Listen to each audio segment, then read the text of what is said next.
হতাশা মাদক দিয়ে দূর হয় না। হতাশা দূর হবে বলে দিব তিনটা জিনিস, মাত্র তিনটা। কয়টা ভাই? এক, 5 ওয়াক্ত নামাজ। এক কি? নামাজে আপনি অজু করে সিজদা দেন, ইনশাল্লাহ আপনার মনে প্রশান্তি না আসলে আমাকে এসে বলেন যে আসে না। চোখের পানি, মনের আবেগ যা আছে আপনার ভিতরে, কষ্ট, দুঃখ, যন্ত্রণা, সব আল্লাহকে ঢেলে দিবেন ইনশাল্লাহ। নিজের আবেগ ধরে রাখবেন এখানে, আপনি আল্লাহর জন্য ঢেলে দিবেন। মানুষকে আবেগ দেখা কি লাভ? মানুষ আপনার চোখের পানির মর্ম বুঝবে? মানুষ কি মানুষের চোখের পানির মর্ম বুঝে?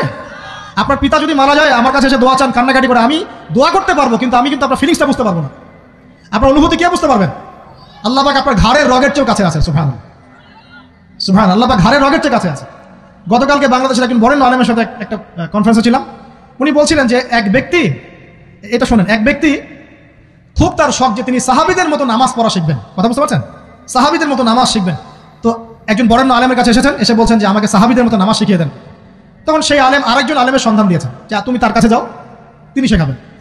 তো সেই ব্যক্তি একটু অবাক হয়েছেন, কারণ যাকে প্রশ্ন করেছিলেন তিনি অনেক বড় মুহাদ্দিস, আর যার কাছে পাঠানো হচ্ছে তিনি অত বড় মুহাদ্দিস নন, কিন্তু আবেদ, আমল করেন। তাকে গিয়ে বলছেন উনি আমাকে পাঠিয়েছেন সাহাবীওয়ালা নামাজ শিখিয়ে দেন। তখন তিনি বলছেন ঠিক আছে, সুন্দর করে অজু করে আসো, সুন্দর করে অজু করে আসো। অজু করার সময় খালি খেয়াল রাখবা যে আমি অজু করছি শুধু আল্লাহর সন্তুষ্টির জন্য। কি খেয়াল রাখবেন? অজু করছি শুধু আল্লাহকে রাজি খুশি করার জন্য অজু করছে, আর কোনো উদ্দেশ্য নাই আমার। অজু করতে যাচ্ছে, তিনি আবার বলছেন দাঁড়াও, শুধু আল্লাহকে রাজি খুশি করার জন্য অজু করো। আবার শুরু করছেন, আবার বলছেন শোনো, শুধু আল্লাহকে রাজি খুশি করার জন্য অজু করো।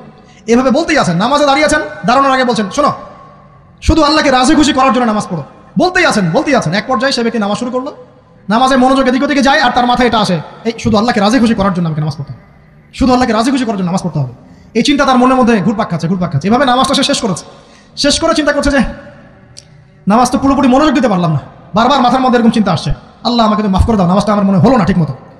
তখন সে ফিরে এসে তার সে ওস্তাদকে বলছেন আমার তো নামাজ এরকম করে পড়লাম, কিন্তু শেষমেশ মনে হলো যে নামাজটা হয়তো কবুল হয় নাই, আল্লাহর কাছে খুব মাফ চাইলাম, আল্লাহ আমাকে মাফ করে দাও, নামাজটা মনে হলো না। তখন সেই যে প্রথম ব্যক্তি যিনি পাঠিয়েছেন তিনি বলছেন এটাই হলো সাহাবীওয়ালা নামাজ। তারা আল্লাহকে রাজি খুশি করার জন্য নামাজ পড়তেন, নামাজ শেষ করে আল্লাহর কাছে ইস্তেগফার করতেন, আল্লাহ কিছুই হলো না, কিছুই হলো। আমার কথা কি বুঝতে পারছেন? অতএব আল্লাহকে রাজি খুশি করার জন্য আপনি আপনার আবেগ, আপনার ইবাদত সব ফেলে দিবেন, অন্য কারো কাছে কিছু পাওয়ার আশা করবো। আমাকে আল্লাহ পাঠিয়েছেন দুনিয়াতে নামাজ পড়তে, রোজা রাখতে, দিনের প্রচার করতে, দিনের জ্ঞান অর্জন করতে, এই তো। তা আমি একজন মেয়ের জন্য জীবন নষ্ট করে দিব কেন? আমি তাহলে আল্লাহর কাছে কি মুখ দেখাবো, আর নবীর কাছে কি মুখ দেখাবো? ওখানে গিয়ে বলবো আল্লাহ আমি আমার অমুক প্রেমিকার জন্য আশায় হয়ে একদম জীবন দিয়ে দিয়েছি, আত্মহত্যা করেছি। গেছে ভাই, যাইতে দেন। যে ব্যক্তি আপনার অবস্থানকে মূল্যায়ন করে নাই সে আপনার যোগ্য ছিল না। এখন আপনি কি করবেন? নিজের অবস্থান উন্নত করেন, আপনার পিছনে লাইন ধরে ঘুরবে ইনশাআল্লাহ।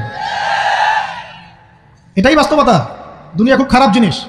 মানুষের অবস্থানকে মূল্যায়ন করে, মানুষের অবস্থানকে মূল্যায়ন করে, কিন্তু আল্লাহ রাব্বুল আলামিন আপনাকে সর্বাবস্থায় ভালোবাসেন। আলহামদুলিল্লাহ। এই যে আমরা এখন অনেক পাপ করছি না, আল্লাহকে আমাদেরকে আযাব দিয়ে ধ্বংস করে দিয়েছেন। আল্লাহ পাক এখনো আমাদেরকে ভালোবাসেন, রহম করেন, আল্লাহ পাক অপেক্ষা করছেন কখন তওবা করবে, আমি তওবা কবুল করব।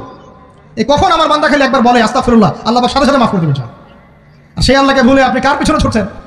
আমরা কিন্তু নিয়াত করতে পারি ভাই যে আমরা যারা ওয়াজ শুনলাম জীবনে কোনোদিন সিগারেটে হাত দিব না ইনশাআল্লাহ। রাজি আছি ভাই? অন্য বড় বড় জিনিস তো বহুত দূরের কথা। আচ্ছা, অনেকে রাজি হয় নাই কেন? আপনারা কি অলরেডি আসক্ত? আমি অনেক ভাইকে দেখেছি মাশাআল্লাহ ইফতার খুলেই একদম বেনসন টানা শুরু করে। হ্যাঁ, এটা যে হারাম আপনাদের কেউ ওয়াজ করে শোনায় নাই? এটাকে কি মনে করেন আপনারা, হারাম না হালাল? কেউ বলেছে মাকরু, নাকি মাকরু ফতোয়া দিয়েছে? মাকরু শব্দের অর্থ জানেন আপনি? মাকরু শব্দের অর্থ কি একটু শোনেন। সূরা বনী ইসরাঈল খুলবেন। কোন সূরা? সূরা বনী ইসরাঈল। আল্লাহ পাক বলছেন আমি বনী ইসরাঈলকে এই কাজগুলো করতে নিষেধ করেছি। কোন কোন কাজ? জেনা করো না, জেনার ধার কাছে যেও না, এতিমের মাল আত্মসাৎ করো না, শিরক করো না ইত্যাদি। যারা আলেম আছেন তারা আমার কথা বুঝবেন। এই কাজগুলোর পরে আল্লাহ পাক বলছেন যে এই প্রত্যেকটা কাজ আল্লাহর কাছে মাকরুহ, অপছন্দের। কিসের? অপছন্দ। আর এটাকে আপনি সহজ মনে করছেন? নিয়াত করি আল্লাহ পাকের সন্তুষ্টির জন্য আমরা কোনোদিনও মাদকের সাথে সম্পৃক্ত হব না ইনশাআল্লাহ। আর বিশ্বাস করেন শুধুমাত্র মাদকদ্রব্য নিয়ন্ত্রণ অধিদপ্তর এই আইন কানুন এগুলো দিয়ে, জরিমানা দিয়ে মানুষকে মাদক ছাড়ানো যাচ্ছে না, যাবে না। কেন যাবে না এটা আপনারা খুব ভালো করেই জানেন, আমি বলতে চাচ্ছি না। অনেক সময় মাদক বিরোধী কনসার্ট করে মানুষ, মাদক বিরোধী কনসার্টে ওঠার আগে এক বোতল ডাইল খেয়ে আসে আগে। এগুলো কি বাস্তব কথা বলছি না অবাস্তব কথা বলছি? আমাদের যুবক ভাইরা কোশ্চিন কালেও মাদকের ধার কাছে যাবেন না ইনশাআল্লাহ। একটা হাদিস খালি মনে রাখেন, এই হাদিসটা মনে রাখেন। নবী সাল্লাল্লাহু আলাইহি ওয়াসাল্লাম বলেছেন কেউ যদি মাদকদ্রব্য সেবন করে তার 40 দিনের নামাজ কবুল হবে না। সিগারেট একটা খেয়েছি, 40 দিন নামাজ নাই। এরপর যদি সে তওবা করে আল্লাহ মাফ করে দিবেন। আবার যদি মাদক খায় আবার 40 দিন কবুল হবে না। যদি আবার তওবা করে আল্লাহ মাফ করে দিবেন। আবারও যদি খায় আবারও 40 দিন কবুল হবে না। আবারও তওবা করলে আল্লাহ আবার মাফ করে দিবেন। চতুর্থবার সে যদি মাদক খায়, আল্লাহ রসুল সাল্লাল্লাহু আলাইহি ওয়াসাল্লাম বলছেন আল্লাহ পাক কিয়ামতের মাঠে তাকে তিনাতুল খাবাল পান করাবেন। কি পান করাবেন? তিনাতুল খাবাল। সাহাবীরা বললেন, ইয়া রাসূলুল্লাহ, এটা কি তিনাতুল খাবাল? কি? নবী সাল্লাল্লাহু আলাইহি ওয়াসাল্লাম বলছেন এটা হচ্ছে জাহান্নামীদেরকে আযাব দেওয়ার পর তাদের রক্ত মাংসের যে পুঁজ বের হবে, এই যে ড্রিঙ্কস, জাহান্নামের হার্ড ড্রিঙ্কস, এই ড্রিঙ্কসের নাম হলো তিনাতুল খাবাল। আল্লাহ পাক আমাদের সবাইকে মাদক থেকে বাঁচিয়ে রাখে। আমল হচ্ছে কোরআন তেলাওয়াত। যে ব্যক্তি কোরআন তেলাওয়াত করতে পারে নিয়মিত, তার মনের মধ্যে এই হতাশা, এই ভীরুতা, এই কাপুরুষতা কিছু আসবে না ইনশাআল্লাহ। আমি গ্যারান্টি দিচ্ছি আপনাকে, হতাশা আসবেই না আপনার মনে যদি আপনি কোরআন বুঝতে পারেন। কোরআনের একটা আয়াত নিয়ে কোনো কোনো সময় দেখা যায় 2-3 ঘন্টা সময় পার হয়ে যাচ্ছে, আয়াতটা ছেড়ে সামনে যেতে পারছি না। কোরআনের ভিতরে ঢুকলে আপনি দুনিয়ায় ভুলে যাবেন কি হচ্ছে আশপাশে। আমি এমন অনেক আলেমকে দেখেছি যে একটা বই, পাতলা একটা বই, আরবি বই নিয়ে পড়া শুরু করেছেন, ওই যে ফজরের পরে জোহরের ওয়াক্ত হয়ে যাচ্ছে, বইটাই শেষ করতে পারেন। বুঝতে পারবেন না। যখন আপনি ইলমের ভিতরে ঢুকে যাবেন, কোরআনের ভিতরে, হাদিসের ভিতরে, আপনার দুনিয়ার খেয়ালই নাই। একজন আলেম, তিনি এক রাত্রে একটা বই লিখেছিলেন, চটি বই, এক রাত্রের মধ্যে। বলা হচ্ছে তার সম্পর্কে বলা হচ্ছে যে রাতের খাবার তাকে দেওয়া হয়েছে, যে আপনি এটা খেয়ে নেন। তো খাবারটা পাশেই আছে, খাবারটা পাশেই আছে, খাবারটা খাবো, এটা লিখে খাবারটা খাবো, এরকম তার চিন্তা ছিল। ফজর হয়ে গেছে, বই লেখাও শেষ, খাবার এই অবস্থায় পড়ে আছে, ডুবে গেছেন ভিতরে, খাবার খাওয়ার মাথায় খেয়াল নাই। এরকম হয়। একজন মনীষী, বিখ্যাত মনীষী, রিয়াদুস সালেহীন কিতাবের রাইটার, সংকলক আল্লামা নববী রাহিমাহুল্লাহ, এরকম সারা রাত চলে গেছে, পাশে দুইটা খেজুর খাওয়ারই সময় পান। হাদিস নিয়ে গবেষণা করতে করতে করতে করতে রাত পার হয়ে গেছে। আমি বলতে চাচ্ছি, যখন ইলমের ভিতরে, কোরআন হাদিসের ভিতরে ঢুকে যাবেন, আপনার দুনিয়ার খেয়াল আপনার চলে যাবে ইনশাআল্লাহ। এই টেনশন, হতাশা, এই সেই বাদ, তখনই আল্লাহ পাক আপনাকে তার পক্ষ থেকে রহমত দিবেন, বরকত দিবেন, আল্লাহ আপনার দুনিয়ার কাজগুলো করে দিবেন ইনশাআল্লাহ। তখন দেখবেন কেউ আপনার দুনিয়ার ওই কাজটা করে দিয়েছে, কেউ ওই কাজটা করে দিয়েছে, কেউ বাসায় খাবার পাঠিয়ে দিয়েছে, আল্লাহ পাকই এগুলো করাই দিবেন ইনশাআল্লাহ। তো প্রিয় ভাইরা, মাদকে যাবো না আল্লাহর কাছে আসবো? 2 নাম্বার কোরআন তেলাওয়াত, 3 নাম্বার আল্লাহর জিকির। 3 নাম্বার কি ভাই? আল্লাহর জিকির। চলতে ফিরতে সব সময় মুখ চলতে থাকবে, মুখ না চললেও মনে মনে মন তাজা থাকবে, মনে মনে জিকির হতে থাকবে। মনে মনে জিকির করতে পারেন? মুখ নড়বে না, কিন্তু মনে মনে আপনার একটা জিকির হতে থাকবে, সুবহানাল্লাহ, আলহামদুলিল্লাহ, লা ইলাহা ইল্লাল্লাহ, আল্লাহু আকবার। পারা যাবে? পারে। মানুষের মন কখনো চুপ করে থাকে না, কিন্তু মানুষের মন অলওয়েজ কিছু না কিছু চিন্তা করতেই থাকে, করতে থাকে না, যতক্ষণ না ঘুমায় মানুষ। তো প্রিয় ভাইরা, বেশি বেশি জিকির করবো, সুবহানাল্লাহ, আলহামদুলিল্লাহ, লা ইলাহা ইল্লাল্লাহ, আল্লাহু আকবার, লা হাওলা ওয়ালা কুওয়াতা ইল্লা বিল্লাহ, এগুলো চলতে থাকবে। আল্লাহ পাক তৌফিক দান করুন।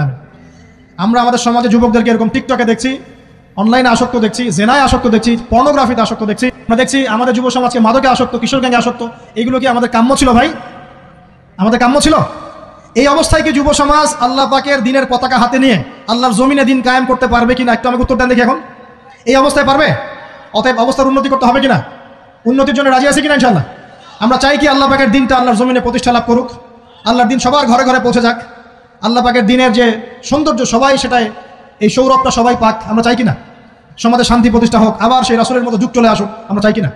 অতএব আমাদের সবাইকে যৌবনের এই প্রলোভনগুলো থেকে বেরিয়ে এসে আল্লাহ পাকের ইবাদতে আত্মনিয়োগ করতে হবে। আল্লাহ পাক আমাদের সবাইকে তৌফিক দান করুন, বলি আমিন। আমাদের সবাইকে আল্লাহ রাব্বুল আলামিন কুরআন এবং হাদিসের গভীর জ্ঞান অর্জন করার তৌফিক দান করুন, বেশি থেকে বেশি ইবাদত করার তৌফিক দান করুন।